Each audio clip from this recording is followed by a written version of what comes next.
ang grade 6! Ang wika ng isang bansa ay masasabing silang kaluluwa na nagbibigay buhay dito. Sa pamamagitan ng wika, nagkakaunawaan at nagkakaisa ang bawat tao. Nagsisilbing ito bilang ating pagkakakilanlan. Dahil dito ay nakikita ang iba't ibang impluwensya sa bansa na siyang nakapagpabago at humuma sa pagkatao ng mga mamamayan. Kaya ngayong umaga, sama-sama natin ipagdiwang ang bunga ng wika bilang pag-alala ng ating wikang Filipino na may temang Filipino, wikang mapagpalaya. Upang formal po natin itong simulan, inaanyayahan ko po ang lahat na magsitayo ng may paggalang para sa pambansang awit na pangungunahan ng mga piling mag-aaral mula sa ika-4, ika-5 at ika-6 na baitang. Susundan naman po ito ng isang panalangin ni Rian Chloe F. de la Cruz, mag-aaral sa ika-6 na baitang.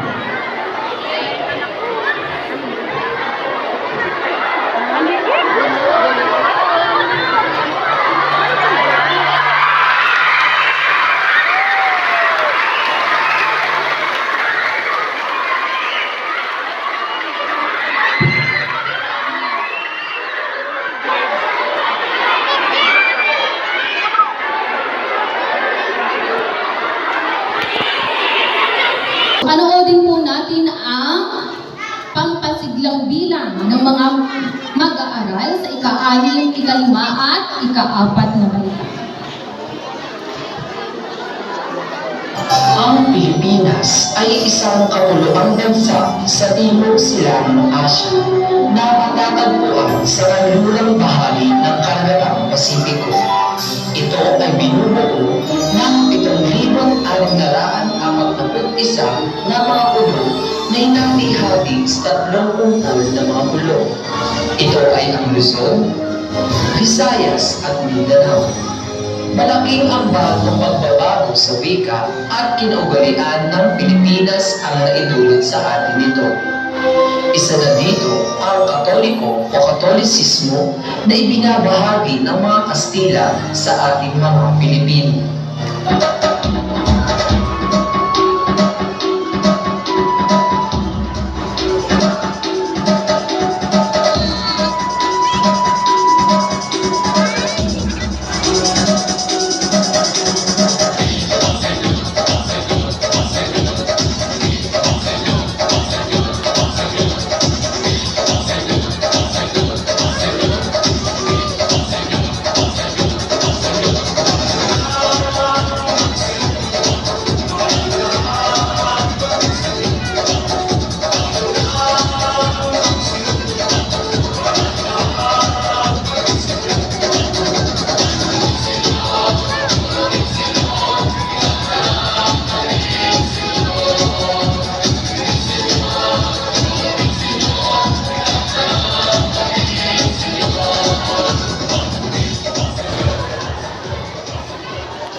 Mga pangkabuhayan naman ang naimpluwensya ng mga Hapon.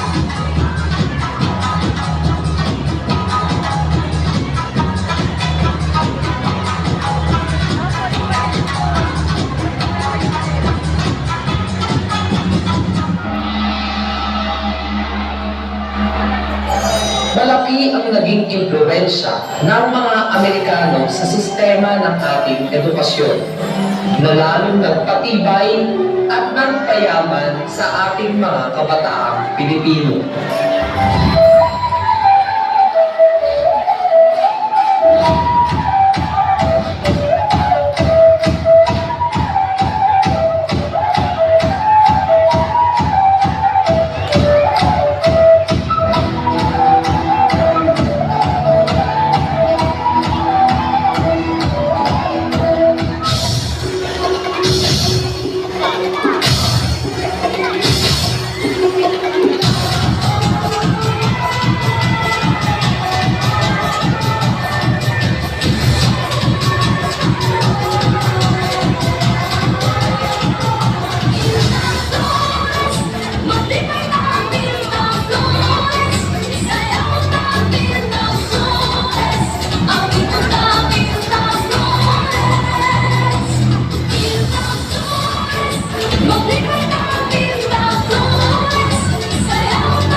tayong lahat po ay magsayo para sa pambansang awit ng Pilipinas.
Pagtatapos ng buwan ng wikang pambansa na tinatawag na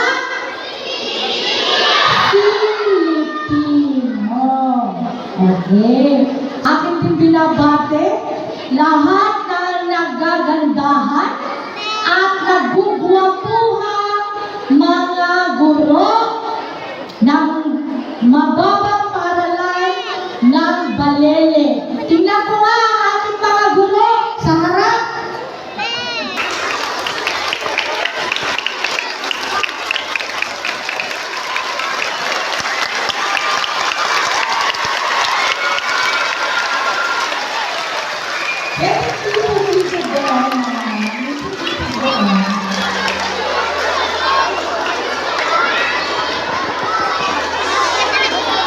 Nakikita niyo ba ang ating mga guro? Bongga!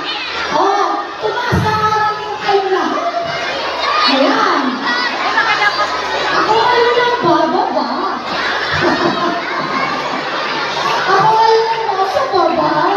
Ayan. Kita niyo na sila? Tama ba nung sinabi ko na naggagandahan at nagugwapuhan sila?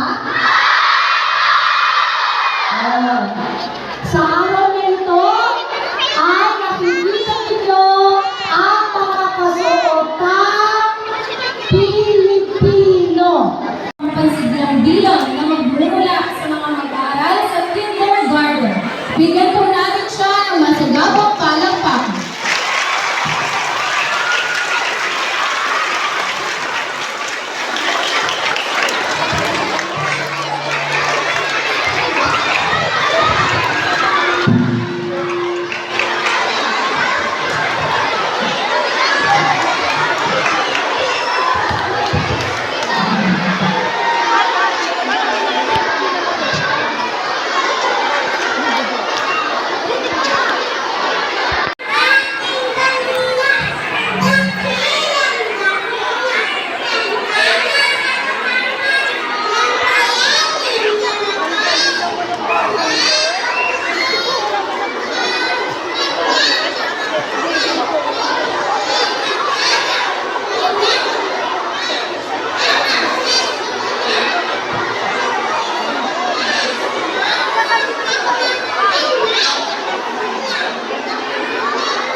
Ikalawa po sa ating punong guro, Ginang Anita G. Divina, na sumuporta sa mga gawain may kaugnayan sa pagdiriwang. Ikatlo, sa punong abala ng buong buwan ng Agosto, ang tagapangulo ng programa, Ginang Joanne Lorin V. Hebra, sa mga kasamahan kong guro na bumabay sa mga mag-aaral upang maipakita ang kanilang mga angking talento at sila din ang gumanap ng mga hurado upang piliin ang mga mahuhusay na mag-aaral na nagpagi sa iba't iba patimpala. At siyempre sa ating mga mag-aaral na nagpakita ng iba't ibang galing sa iba't ibang larangan. Salamat sa pagtanggap sa hamon naming mga guro at ito ang inyong magiging daan upang mas lalo niyo pang paghusayan ng inyong mga talento.